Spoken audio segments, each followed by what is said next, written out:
I suspect that some of you are going to be surprised at the subject of this telecast. You figure I'm supposed to diagnose political situations and foreign affairs or dig up inside stories around the White House, but I'm going to fool you.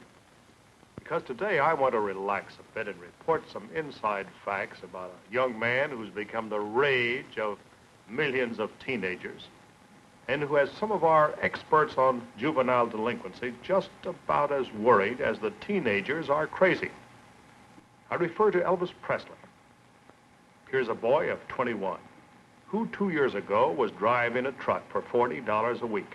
This year, he'll make $1 million.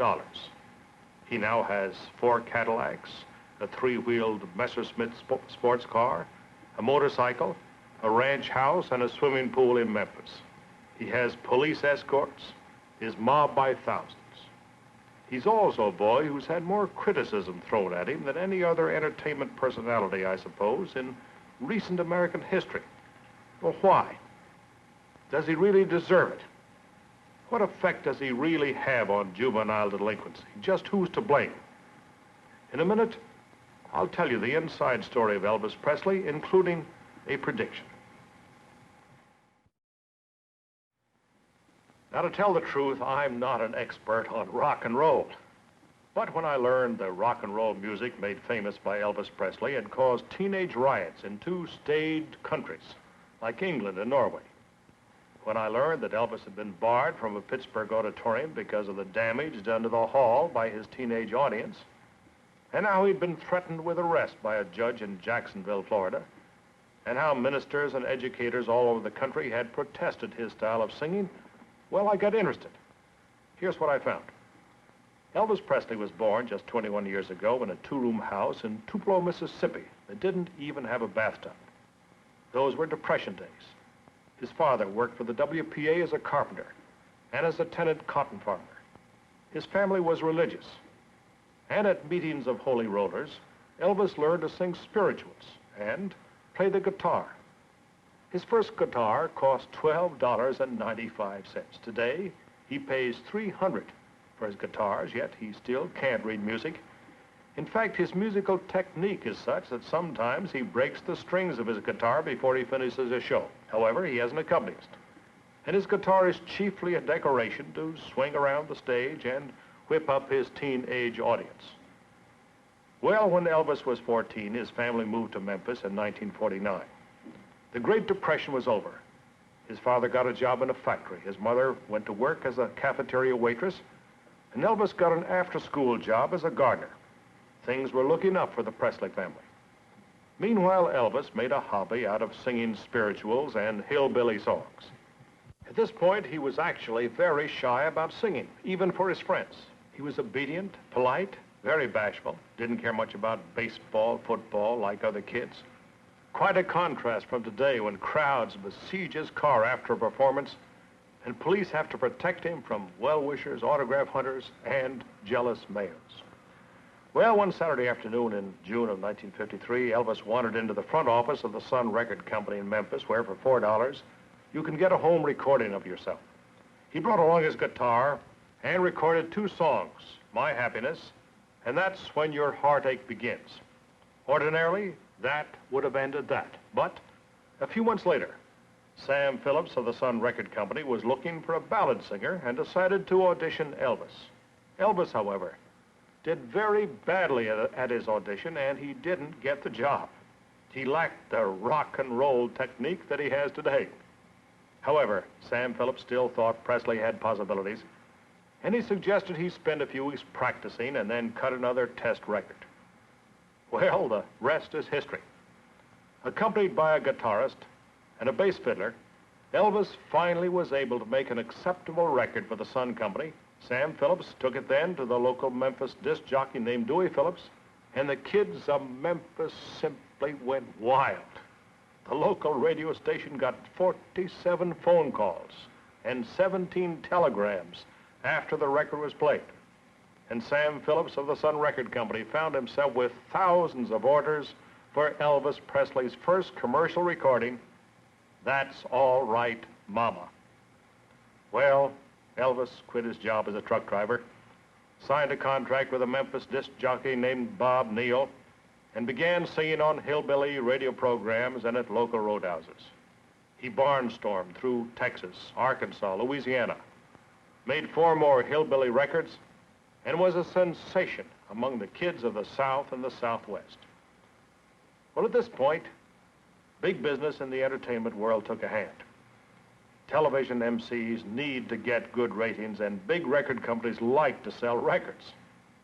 So as the word spread about the kid down in Memphis who was creating a local sensation, RCA Victor sent its hillbilly talent scout, Steve Scholes, down to Memphis to buy up Presley's contract with the Sun Record Company for $35,000 plus a $5,000 bonus to Elvis himself. 3 months later, Presley's records were responsible for 1/2 of Victor's entire output. His recording of Heartbreak Hotel sold 1 million copies in 9 weeks, a new record. Meanwhile, the Dorsey brothers signed Elvis for an appearance on their coast-to-coast variety show, and he also appeared on the Milton Berle show, where he was widely criticized for his bad taste in performing. Finally, he got into the real big time by appearing on Steve Allen's new Sunday evening program. The truth is that Steve Allen didn't really want Presley. Steve didn't like Presley's wise guy mannerisms and vulgar body grinds, and he had made fun of Presley. However, Steve Allen was then in a race with Ed Sullivan for TV viewers, so he agreed to have Elvis and succeeded in beating Ed Sullivan's audience rating for the first time. Well, the competition in big-time television is terrific. Ed Sullivan was not to be outdone. He'd tried to get Presley on his show a year earlier, when Presley was only a local Southern sensation, but Presley at that time demanded $5,000 for a single TV appearance, and Sullivan had laughed him off. Like Steve Allen, Sullivan considered Presley's way of performing vulgar. But competition is competition. So he offered Elvis $50,000 for 3 TV performances, the most Sullivan had ever offered anyone, and quite a contrast to the $5,000 he had previously refused. But he had to win back those Sunday night viewers stolen by Steve Allen, and he was successful. Later, Sullivan admitted that Elvis Presley's 3 appearances on his program had been worth $250,000 to him in publicity. The good taste of Presley's performance apparently wasn't important. A good rating was. Well, that competition between Steve Allen and Ed Sullivan marked the high spot of Elvis Presley's meteoric rise to fame. In a minute, I'll make a prediction as to where he will go in the future.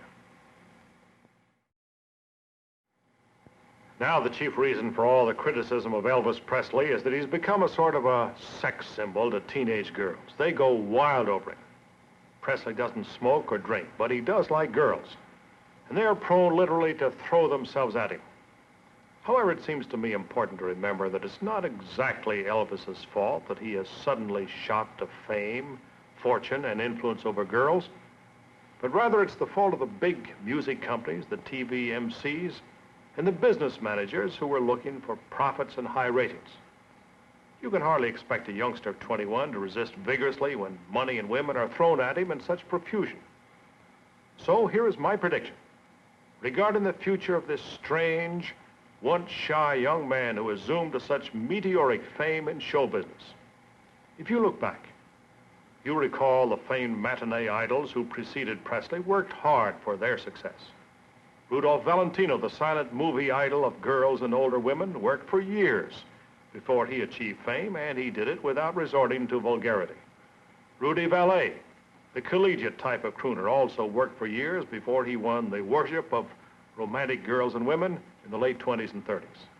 Frank Sinatra also studied and worked hard before the teenagers swooned over him in New York and Hollywood. He also reached fame without resorting to vulgarity. But Elvis Presley was a truck driver who still can't read music and whose main appeal appears to be, frankly, sex. But as I said, Elvis is a boy who came from a poverty-stricken background, and you can hardly expect him to resist the screeching girls and the fat pocketbooks being thrust upon him. In all fairness, it's also true that Elvis began his climb to fame before he ever appeared on television, His records were bestsellers in the South before he hit the big time. And following the violent criticism of his body movements on TV, he's become less objectionable. In his first movie, Elvis amazed the critics by doing a good job as an actor. Nobody ever thought he could act. So, here is my prediction. One secret of Presley's popularity with teenagers has been his lack of popularity with their parents. So if parents quit criticizing his singing, I predict the great Elvis Presley hysteria will diminish. And if Presley finally learns that vulgarity is not the way to permanent success, and if he works hard, which he's never done before, I further predict he'll find a less spectacular but steadier place in our entertainment world. If he does not, then I predict Elvis Presley's star will fall as rapidly as it rose. I'll make a prediction about next week's program in just a minute. Next week, I'll report on some of the amazing cross currents behind the Iron Curtain and whether they mean peace or war to the United States.